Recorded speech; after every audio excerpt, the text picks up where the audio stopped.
आज हम लोग बात करने वाले हैं मेटल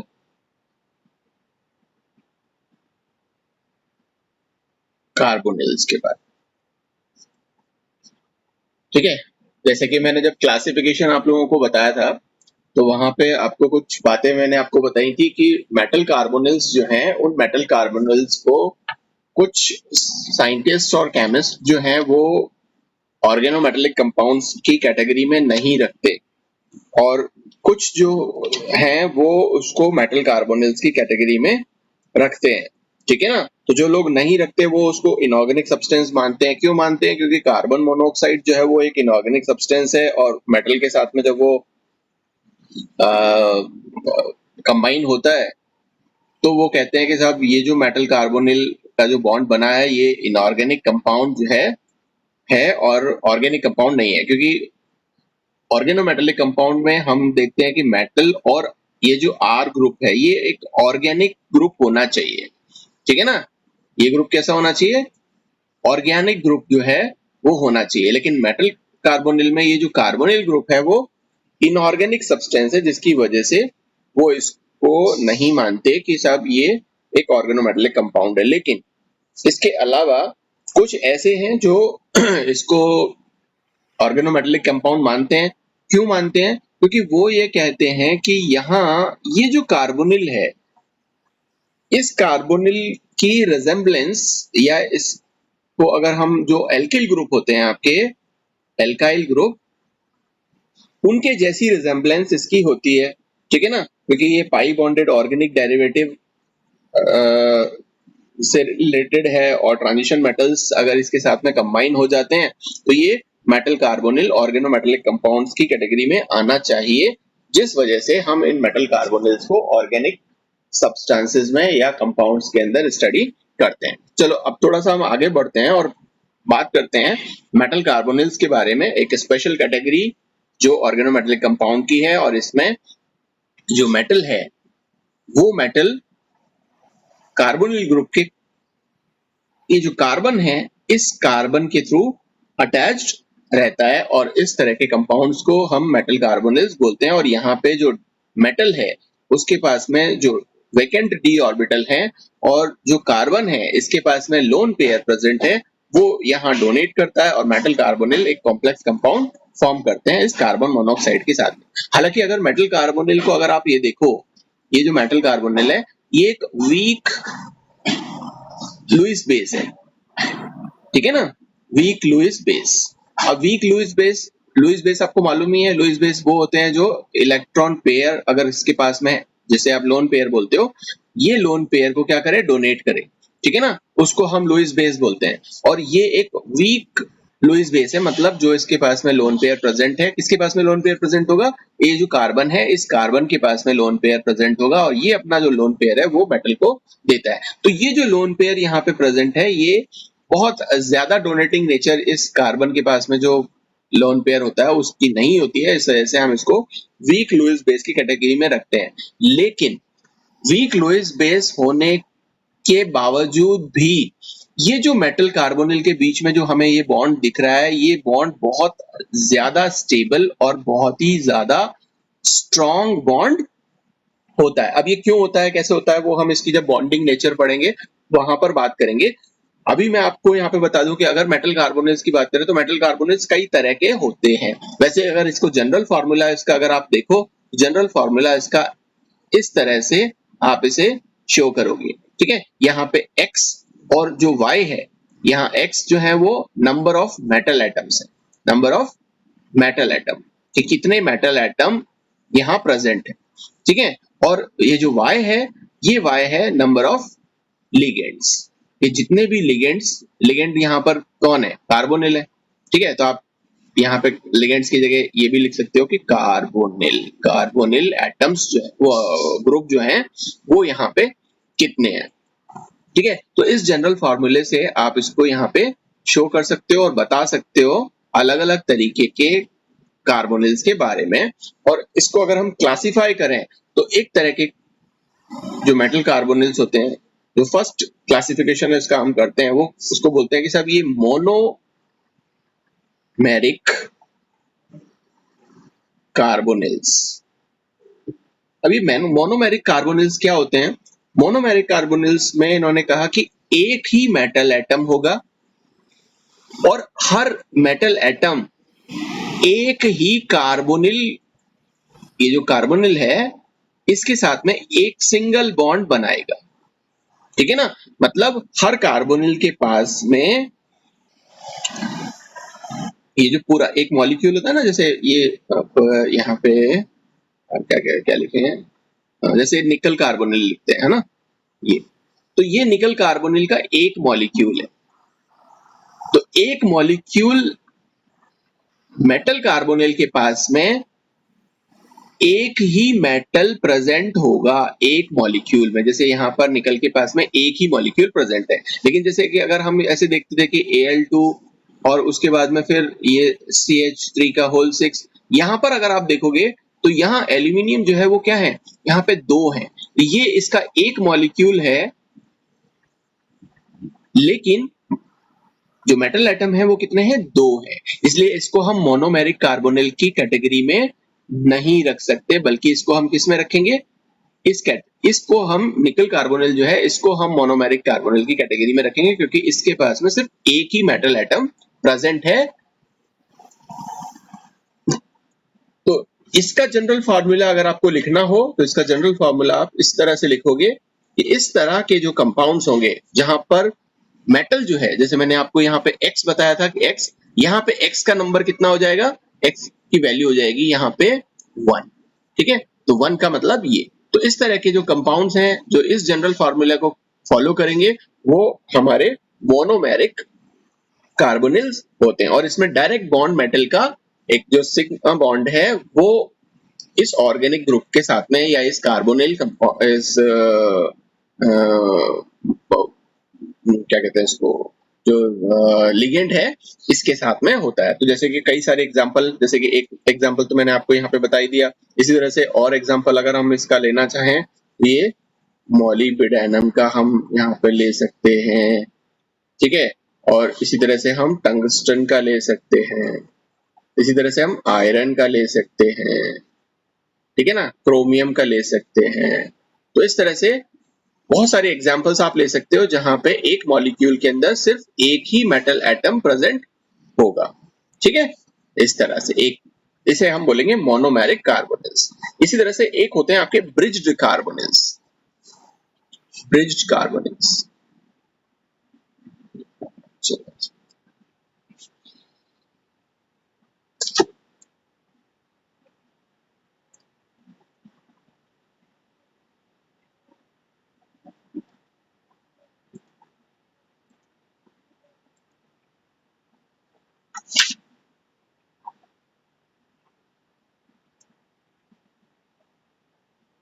ब्रिज्ड कार्बोनिल्स क्या होंगे, जैसे इसके नाम से ही पता चल रहा है कि ब्रिज्ड कार्बोनिल के अंदर कोई ना कोई ब्रिज होगा। और ब्रिज, जैसे कि मैंने अभी आपको यहाँ पे बताया था कि Al2 CH3 का होल 6, इसके अंदर जो एल्यूमिनियम है वो ब्रिजिंग कंपाउंड यहाँ पे बना रहा है, जहां पे एल्यूमिनियम क्या करता था, CH3 के साथ में ब्रिज फॉर्म करता था। इस तरह से ये दो एल्यूमिनियम और यहाँ पे ये CH3 और ये CH3 और इस तरह से ये CH3 ये CH3। तो ये ब्रिज कंपाउंड था जहां पे दो मेटल एटम्स के बीच में जो लिगेंड है वो ब्रिज की तरह रहता था। जैसे यहाँ पे तो मिथाइल है, लेकिन हम यहाँ पे कार्बोनिल्स पढ़ रहे हैं, तो इस अगर मिथाइल की जगह अगर हम कार्बोनिल ग्रुप को रख दें तो वो जो कंपाउंड होगा वो क्या हो जाएगा, आपका ब्रिज कार्बोनिल हो जाएंगे। जैसे कि एक कंपाउंड हम यहाँ पे पढ़े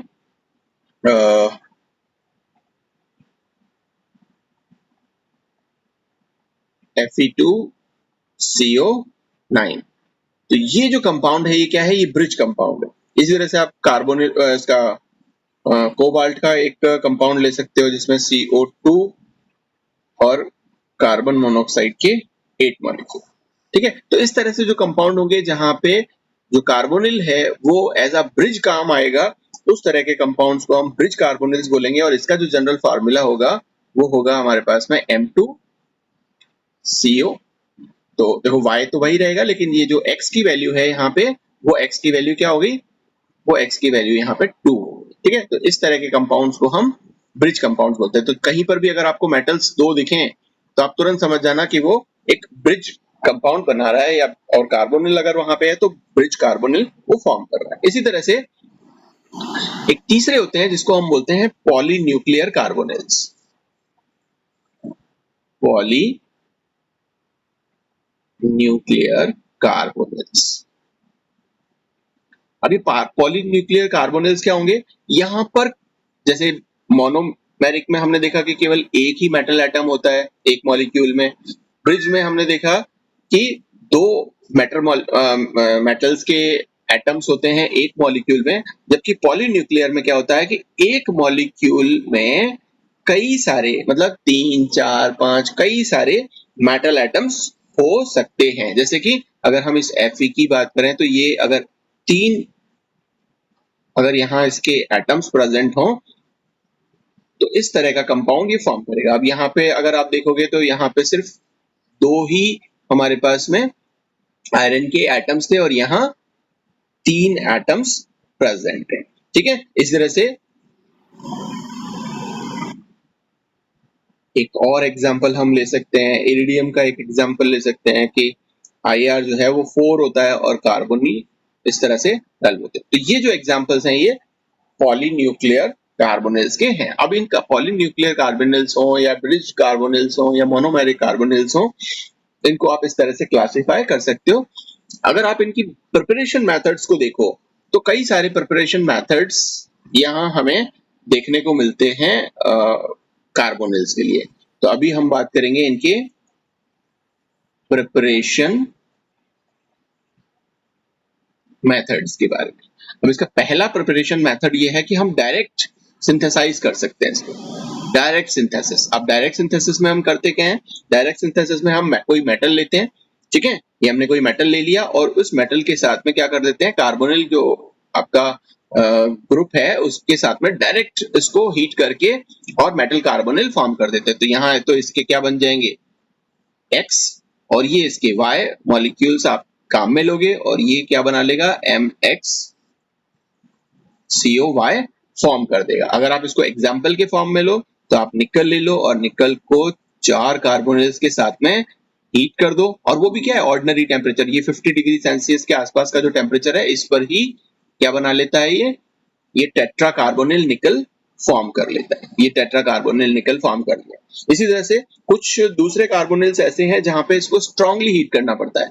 यहाँ निकल जो हमने लिया है इसमें हमने जो टेम्परेचर लिया है वो क्या है, बिल्कुल ऑर्डिनरी टेम्परेचर है 50 डिग्री सेल्सियस, और ऑर्डिनरी जो प्रेशर है उस ऑर्डिनरी प्रेशर पर ही ये निकल कार्बोनिल बन जाता है। लेकिन अगर आप आयरन का कार्बोनिल बनाना चाहते हैं तो यहाँ पे आपको क्या करना पड़ेगा, टेम्परेचर ज्यादा लेना पड़ेगा, ठीक है, स्ट्रांगली हीट करना पड़ेगा। जैसे मान लो कि 200 डिग्री सेल्सियस पर आपने इसको हीट किया, प्रेशर जो है वो आपको 100 एटमॉस्फेरिक प्रेशर लेना पड़ेगा, तब जाकर के ये पेंटा कार्बोनिल आयरन फॉर्म होगा, पेंटा कार्बोनिल आयरन। और अगर आयरन की जगह अगर आपने क्या ले लिया, मॉलिब्डेनम ले लिया और वहां पर क्या किया, कार्बोनिल के साथ में रिएक्शन करवाई, एक कार्बोनिल के साथ में रिएक्शन करवाई तो ये हेक्सा कार्बोनिल मॉलिब्डेनम बनता है, हेक्सा कार्बोनिल मॉलिब्डेनम। ये जो बनेगा इसमें आपको टेम्परेचर वही स्ट्रांग रखना पड़ेगा और ये प्रेशर तो यहाँ पे और भी ज्यादा लेना पड़ेगा, 200 एटमॉस्फेरिक प्रेशर लेना पड़ेगा, तब जाकर के ये फॉर्म होता है। तो डायरेक्ट सिंथेसिस में हम करते क्या है, डायरेक्ट सिंथेसिस में हम क्या करते हैं, सिर्फ मेटल लेते हैं और उस मेटल को जो कार्बोनिल है उसके साथ में गर्म कर देते हैं। अब वो चाहे डिपेंड करता है उसकी नेचर पे कि वो हमें ऑर्डिनरी टेम्परेचर पर मेटल कार्बोनिल देगा या उसको हमें स्ट्रांगली हीट करना पड़ेगा हाई प्रेशर लगा करके, ठीक है। तो इस तरह से हम ये डायरेक्ट मेथड होता है। एक मेथड होता है जिसको हम बोलते हैं इनडायरेक्ट मेथड, और इस इनडायरेक्ट मेथड में हम क्या करते हैं कि जो आपके पास में मेटल कार्बोनिल जिसको आपको बनाना है उसकी रिएक्शन आप किसके प्रेजेंस में करते हो, कोई ग्रिग्नॉर्ड रीजेंट से, जैसे आप इसको कर सकते हो इनडायरेक्टली प्रिपेयर। जैसे ग्रिग्नॉर्ड रीजेंट ले लिया आपने CH3 MgCl, ठीक है ना, CH3 MgCl ले लिया और इसको आप ट्रीट कराओगे एनहाइड्रस, एनहाइड्रस समझते हो ना, जिसमें वाटर कंटेंट ना हो, एनहाइड्रस क्रोमियम ट्राइक्लोराइड जो है, इसके साथ, इसकी उपस्थिति में आप कार्बोनिल के साथ में रिएक्शन करवा देते हो, ठीक है ना। तो इस तरह से ये आप रिएक्शन कराओगे तो होगा क्या, होगा ये कि ये जो क्रोमियम ट्राइक्लोराइड है, ये तीनों के तीनों जो क्लोरीन है इसको रिमूव कर देगा। यहाँ ये जो हमने लिया है ये इस तरह से टूट जाएगा और ये सारे के सारे क्लोरीन हट जाएंगे और यहाँ पे क्या बना लेगा ये यहाँ बना लेगा क्रोमियम 3+ और साथ में 3Cl-, और यहाँ ये बना है। तो अब ये क्या है, क्रोमियम 3+ हमारे पास में आ गया, ये क्रोमियम हो गया 3+, ये क्रोमियम 3+ मैं यहाँ पे बताता हूँ, ये क्रोमियम 3+ बन गया, ठीक है। नाउ ये जो हमने क्या नाम है इसका, ब्रिग्नॉट रिजेंट लिया है, इसका जो एल्किल ग्रुप है, अभी एल्किल ग्रुप कुछ भी हो सकता है, एल्किल भी हो सकता है, ये एराइल ग्रुप भी हो सकता है, तो वो कुछ भी हो सकता है। तो 4 एराइल ग्रुप्स जो हैं वो हमारे पास यहाँ पे प्रेजेंट है। तो इस तरह से ये 4 एल्किल ग्रुप या एरिल ग्रुप यहाँ पर क्रोमियम के साथ इस तरह से अटैच हो जाते हैं। और जो हमने यहाँ पे 2 मेटल कार्बोनिल्स लिए हैं, वो 2 मेटल कार्बोनिल्स इस तरह से अटैच हो जाते हैं और एक ये इंटरमीडिएट बनता है, इंटरमीडिएट, ठीक है, जो कैसा होता है, अनस्टेबल, एक अनस्टेबल इंटरमीडिएट ये फॉर्म होता है, ठीक है। साथ में और क्या बनेगा, और बनेगा ये कि जो MgCl बचा है, ये MgCl, ये जो Cl है इसके साथ में क्या कर लेगा, MgCl2 बना लेगा, ठीक है, 4।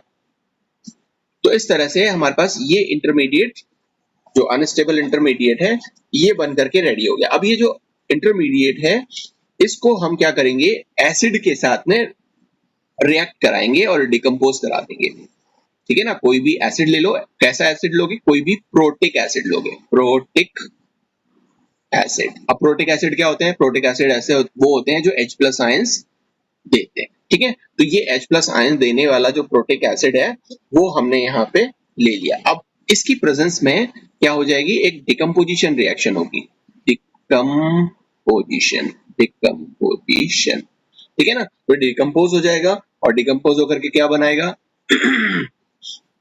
अच्छा, यहाँ पे फिर एक काम नहीं आएगा, यहाँ पे मैं इसको इधर अगर लिख दूं, इसको बंद करके, ये है आपका क्रोमियम CH3 का 4 और कार्बोनिल का 2, ठीक है। तो इस फॉर्म में आप लिख सकते हो। इसके 3 मॉलिक्यूल काम आते हैं और 3 मॉलिक्यूल जो हैं वो इस प्रोटिक एसिड की उपस्थिति में क्या होंगे, डिकम्पोज होंगे। तो ये क्या बना लेगा, ये बना लेगा क्रोमियम और ये कार्बोनिल के साथ में हेक्सा कार्बोनिल क्रोमियम फॉर्म कर देता है, ये इस तरह से, ठीक है। अब यहाँ और क्या बचा, अब एक क्रोमियम तो काम आ गया और जो 2 क्रोमियम है वो 2 क्रोमियम आपके अलग हो गए 3+ फॉर्म में।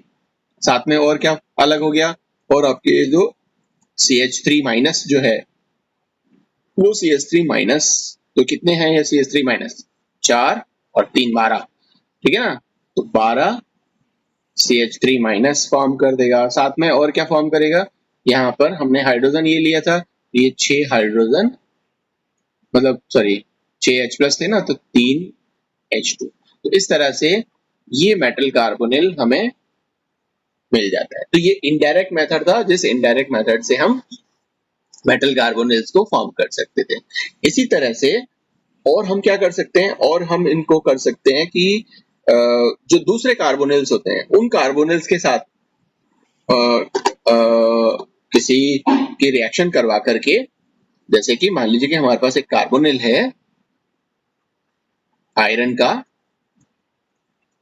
ये आयरन का कार्बोनिल है, और अगर हमको किसी दूसरे मेटल का कार्बोनिल बनाना है, जैसे मॉलिब्डेनम का हमको कार्बोनिल बनाना है, तो हम मॉलिब्डेनम का हैलाइड ले लेंगे, ठीक है ना। तो ये हमने हैलाइड ले लिया और फिर क्या करोगे, आप इसको हीट करोगे, किसकी प्रेजेंस में, ईथर की प्रेजेंस, ईथर की प्रेजेंस में जब आप इसको हीट करोगे तो ये जो कार्बोनिल है, ये कार्बोनिल यहां से रिमूव हो जाएंगे, ठीक है ना। कहां पहुंच जाएंगे, इस मॉलिब्डेनम पे पहुंच जाएंगे। या फिर आप ऐसा कह सकते हो कि ये जो मेटल है, ये मेटल एक्सचेंज हो जाएगा किससे, मॉलिब्डेनम से, ठीक है ना। सो इस तरह से ये रिएक्शन होगी। यहाँ पर इसके 3 मॉलिक्यूल है, क्योंकि हमें बैलेंस भी बाद में करनी पड़ेगी। ये मॉलिब्डेनम क्या बना लेगा, एक कार्बोनिल फॉर्म कर देगा, FeCl2 बचेगा और साथ में 9 कार्बोनिल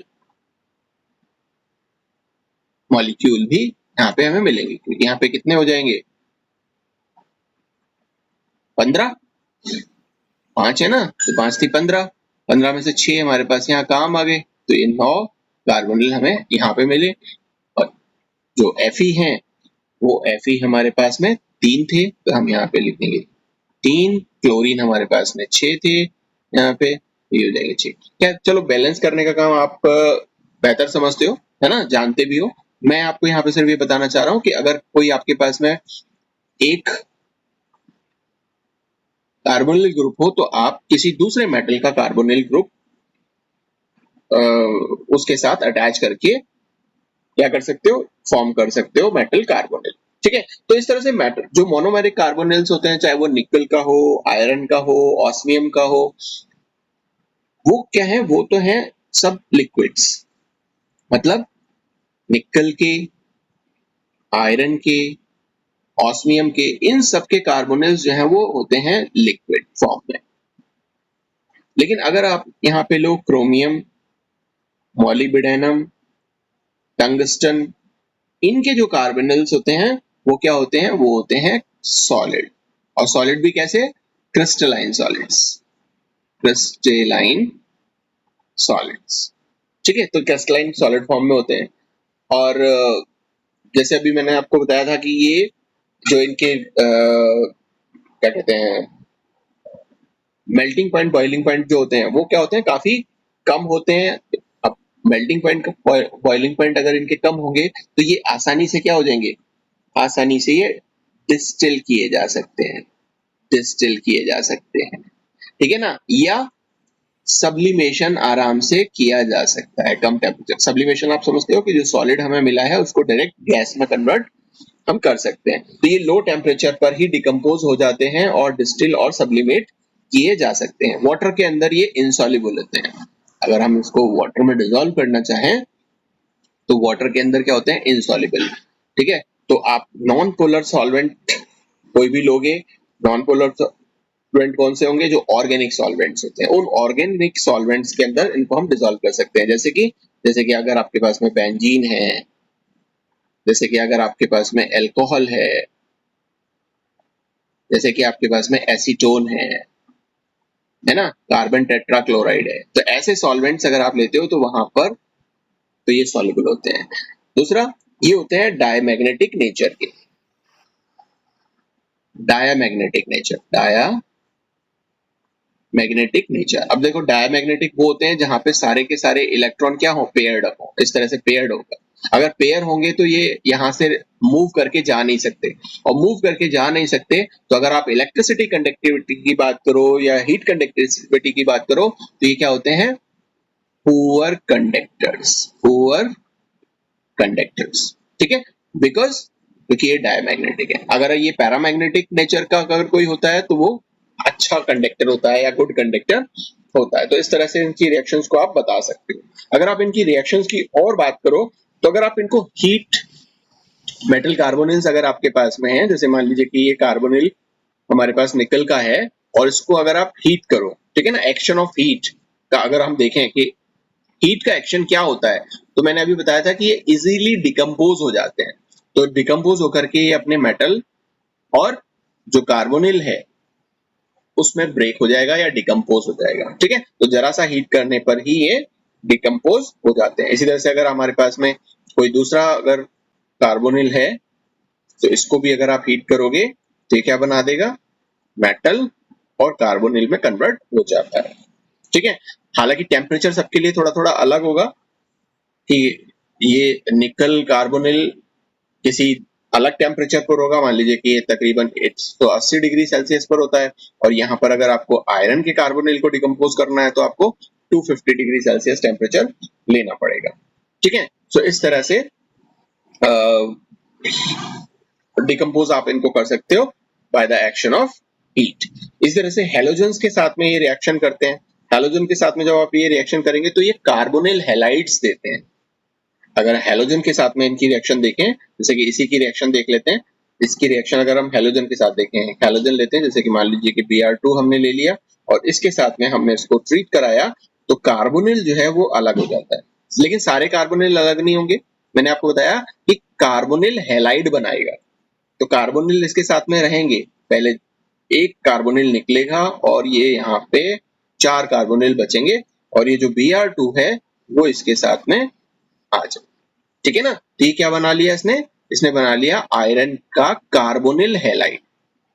ठीक है। सो ये मेटल कार्बोनिल हैलाइड्स फॉर्म करते हैं अगर इनकी हैलोजन के साथ में हम रिएक्शन करवाएं तो। ठीक है।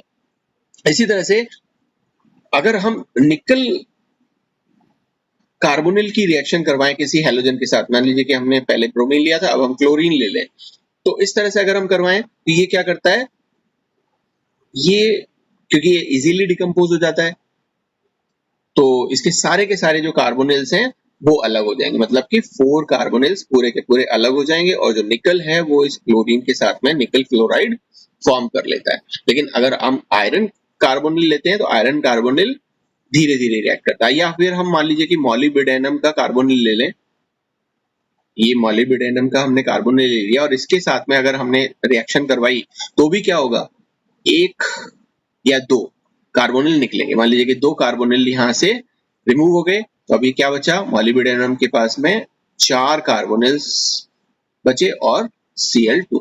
तो क्या बनाया इसने, वही मेटल कार्बोनिल हैलाइड फॉर्म किया।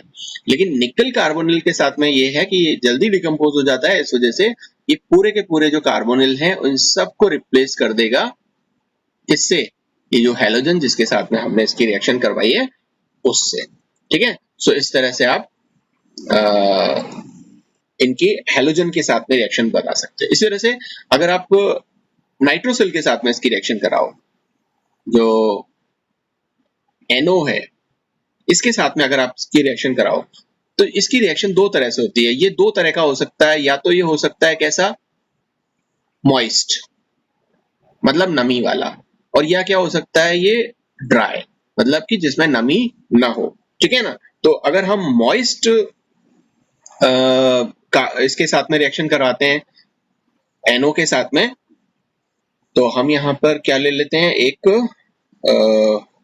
जैसे निकल का ही कार्बोनिल ले लेते हैं, निकल का कार्बोनिल हमने ले लिया और इसके साथ में जब हम इसकी रिएक्शन करवाएंगे तो ये क्या करेगा, क्योंकि यहाँ पे वाटर भी प्रेजेंट है, क्योंकि मॉइस्ट है ना, तो यहाँ पर ये वाटर भी प्रेजेंट है, तो ये क्या बनाता है, ये एक ब्लू कलर का कंपाउंड बनाता है जो होता है कुछ इस तरह का, ये NO और ये OH, ये वाटर मॉलिक्यूल OH देता है, ये NO, ये सारे के सारे कार्बोनिल, मैंने अभी थोड़ी देर पहले भी बताया था आपको कि ये जल्दी से सारे कार्बोनिल्स निकाल देता है। ठीक है ना।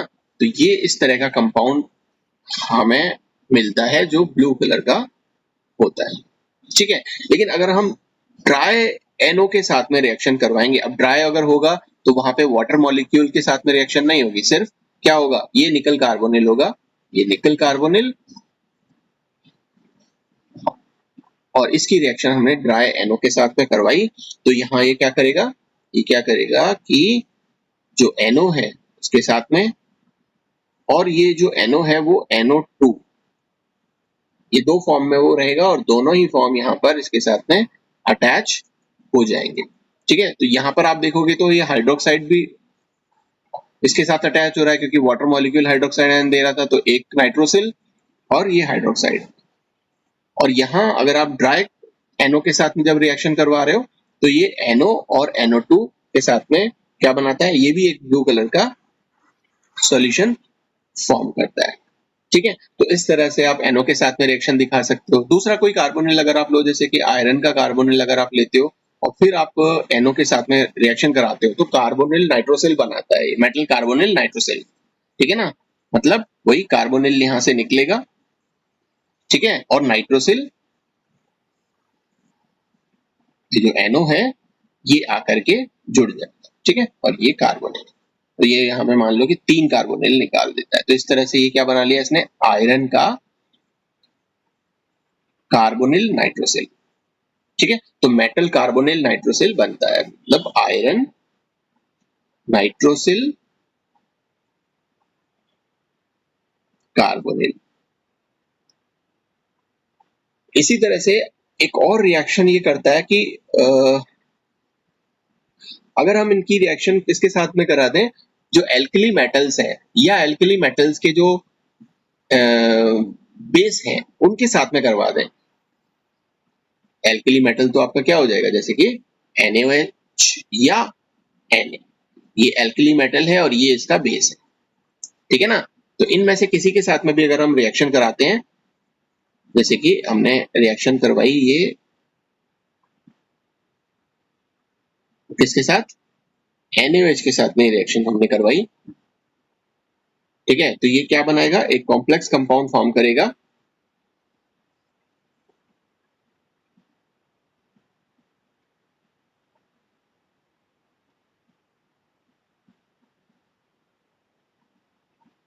और कार्बन जो कार्बोनिल निकलेगा वो कार्बोनिल इस NaOH के साथ में क्या बना लेगा, कार्बोनेट बना लेगा सोडियम का और वाटर का। लेकिन अगर हम रिएक्शन किसके साथ में करवाएं, अगर हम रिएक्शन इसी को लेकर के अगर हम करवाते हैं सोडियम के साथ में, ठीक है ना, और वो भी लिक्विड अमोनिया की प्रेजेंस में, है ना, क्योंकि बेसिक मीडियम चाहिए यहाँ, ये तो खुद ही बेसिक था, लेकिन यहाँ पर सोडियम के साथ में करवाते समय हम क्या कर रहे हैं, एक बेस साथ में ले रहे हैं, जो लिक्विड अमोनिया जो है वो बेसिक मीडियम इसको प्रोवाइड करेगा। तो ये क्या कर लेगा, ये क्या करेगा, ये Fe2 नहीं सॉरी हाँ Fe और ये कार्बोनिल इस तरह से और ये कार्बोनिल निकाल दो। तो जब हम इससे स्ट्रॉन्ग बेस के साथ में इस तरह से रिएक्शन करवाएंगे तो सारे के सारे कार्बोनिल ये इसके निकल जाएंगे और ये कार्बोनेट में कन्वर्ट हो जाएंगे सोडियम के साथ, और इस तरह का कॉम्प्लेक्स हमें यहाँ पे देखने को मिलेगा। लेकिन अगर हम सोडियम के साथ में इसकी रिएक्शन करवाते हैं इन प्रेजेंस ऑफ अमोनिया, तो ये क्या करेगा, ये इस तरह से जो कार्बोनिल है उसको रिमूव कर देगा और यहाँ पे ये सोडियम आ जाएगा, ये सोडियम। ठीक है, क्योंकि यहाँ पे इसका चार्ज कितना था, ये 2+ ऑक्सीडेशन स्टेट में था और यहाँ पे 2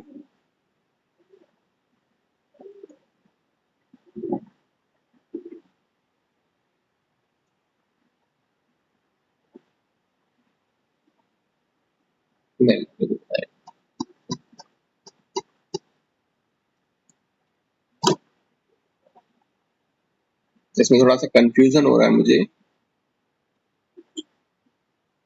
कि ये यहाँ कार्बोनिल जो है वो न्यूट्रल मॉलिक्यूल है या न्यूट्रल लिगेंड है, और यहाँ अगर हम इसको देखेंगे तो ये जो आयरन है इसकी ऑक्सीडेशन स्टेट 0 है, और जब ये यहाँ पे निकल गया तो यहाँ इसकी ऑक्सीडेशन स्टेट चेंज हुई और ये ऑक्सीडेशन स्टेट आ गई इसकी 2। ठीक है, जिसकी वजह से यहाँ पे ये सोडियम ने, तो इस तरह से ये अपनी डिफरेंट डिफरेंट रिएक्शन करते। तो ये मेटल कार्बोनिल्स क्या होते हैं, किस तरह से उनको हम क्लासिफाई कर सकते हैं, किस तरह से हम उसको प्रिपेयर कर सकते हैं और किस तरह की प्रॉपर्टीज वो रखते हैं, ये सारी की सारी चीजें अभी हमने यहाँ पे देखी। नाउ अब जो हम बात करेंगे वो बात करेंगे कि जो हमारे मेटल कार्बोनिल्स हैं उन मेटल कार्बोनिल्स की जो बॉन्डिंग है उसका नेचर किस तरह का होता है। ठीक है ना, तो नेचर ऑफ बॉन्डिंग, क्या ये स्टेबल कंपाउंड बनाएगा मेटल कार्बोनिल के साथ में या नहीं बनाएगा, तो उसको समझाने के लिए हमारे पास में 3 तरह के रूल्स हैं, जिसमें पहला जो रूल है वो क्या है, पहला रूल है कि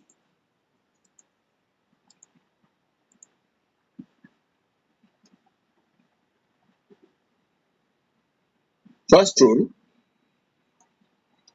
एक रूल आपने पढ़ा होगा EAN, जब हमने कोऑर्डिनेशन केमिस्ट्री पढ़ी होगी वहां पे आपने एक EAN रूल पढ़ा होगा, इफेक्टिव एटॉमिक नंबर, ठीक है ना, इफेक्टिव एटॉमिक नंबर। अब ये इफेक्टिव एटॉमिक नंबर रूल क्या है? तो देखो, जो इलेक्ट्रॉनिक अगर हम फॉर्मूला लिखें, क्योंकि हम कार्बोनिल्स की बात कर रहे हैं, तो ये अगर हम कार्बोनिल में देखें तो कार्बन और ऑक्सीजन इस तरह से होते हैं, और इनका इलेक्ट्रॉनिक फॉर्मूला क्या होता है कि यहाँ पे ये इस तरह के 3 बॉन्ड्स होते हैं, और वो भी कैसे होते हैं, वो भी आपको अगर आप देखोगे तो ये 3 इलेक्ट्रॉन बॉन्ड होते हैं। वैसे तो आप जब भी एक बॉन्ड पढ़ते हो तो उस बॉन्ड को आप देखते हो कि 2 इलेक्ट्रॉन्स उस बॉन्ड को बनाने में काम आते हैं, लेकिन यहाँ 3 इलेक्ट्रॉन्स ये काम आ रहे हैं। तो इस तरह की स्ट्रक्चर भी होती है इसकी, और इस तरह की स्ट्रक्चर भी होती है। नहीं सर, ये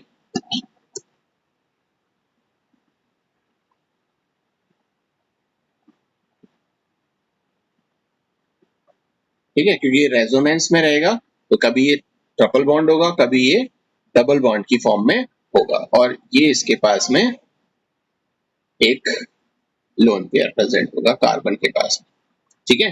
तो इस तरह से ये इसकी स्ट्रक्चर होती है। तो कार्बन के पास में जो लोन पेयर है वो लोन पेयर मेटल को दिया जाता है, ठीक है। और ये जो लोन पेयर यहाँ प्रेजेंट है वो आप यहाँ पे ये मेटल, इसके पास में एम्प्टी d ऑर्बिटल है, उसको ये इजीली डोनेट कर देता है, और इस तरह से क्या बनाता है, एक मेटल कार्बोनिल का एक मॉलिक्यूल फॉर्म करता है। अगर हम ये स्टेबल है या अनस्टेबल है, इस बात का पता हम कैसे लगाएंगे कि ये अनस्टेबल है या स्टेबल है? तो हम एक रूल वापस पीछे चलते हैं जहां पे हमने EAN रूल पढ़ा था, जो दिया था सिज्विक ने। सिज्विक वो क्या कहते हैं, वो कहते हैं कि मेटल जो हमारे पास में है उसके पास कितने इलेक्ट्रॉन प्रेजेंट हैं, साथ में जितने भी लिगेंड इसको इलेक्ट्रॉन डोनेट कर रहे हैं वो कितने इलेक्ट्रॉन्स डोनेट कर रहे हैं। ये सारे के सारे इलेक्ट्रॉन अगर हम क्या ले लें, कंबाइन कर लें, तो वो कैसा होना चाहिए, वो नियरेस्ट नोबल गैस जैसा होना चाहिए। मतलब कि जो EAN इफेक्टिव एटॉमिक नंबर जो है वो क्या होना चाहिए, वो होना चाहिए एक तो जो मेटल है उस पर प्रेजेंट इलेक्ट्रॉन्स, मतलब कि number of electrons in metal, ठीक है, या उसका एटॉमिक नंबर भी बोल सकते हो, उसको इसको हम एटॉमिक नंबर भी बोल सकते हैं, एटॉमिक नंबर प्लस जो लिगेंड्स हैं वो नंबर ऑफ